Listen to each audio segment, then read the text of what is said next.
My name is Joseph Kammerer, and my rank was Senior Executive Level 6, the highest level. I continued my education over at Catholic University for my doctorate, and I had to pull out of that after I did all the coursework and half of the thesis because we were just burdened with kids and all that kind of stuff.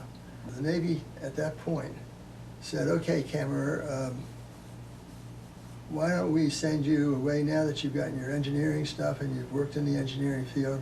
Why don't we send you away to the Simon School of Business at the University of Rochester to get an MBA?" And that's what I did. It took a year to do that. And when I came back, I searched for jobs in the financial area of the Navy and was appointed the head of the Navy's Cost Analysis Division in the Office of the Chief of Naval Operations. I worked under several very bright and courageous people. Admiral Carlisle Trost, who was to be later the Chief of Naval Operations, Harry Train, who was also eventually a four-star admiral,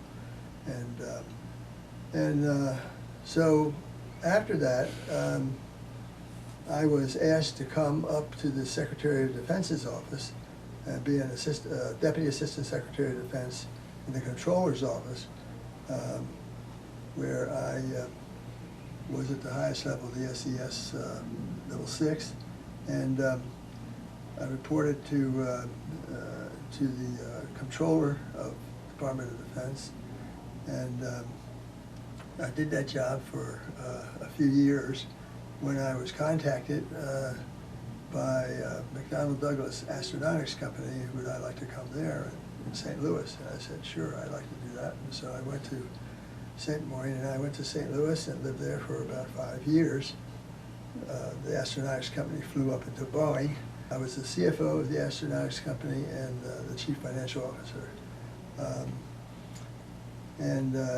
Then after that, I came back to Washington, and I went to work for the GAO, the General Accounting Office, and I had a senior executive role there for a few years. And then after that, I went to NOAA and was the CFO and the CAO, Chief Administrator Officer, as well as the Chief Financial Officer.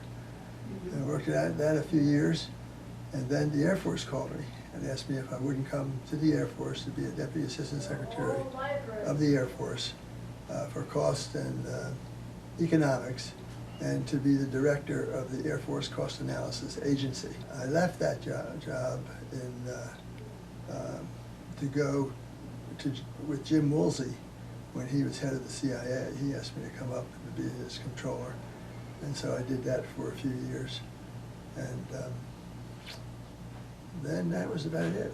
I ended up working for the Air Force again for a while, but I spent altogether, I think they said it was 39 years working for the government. In addition, I worked, 5 years for the private sector too. And then when I left all that, I went to work for SAIC Consulting, and I consulted in defense matters for a few years, but that pretty much was it.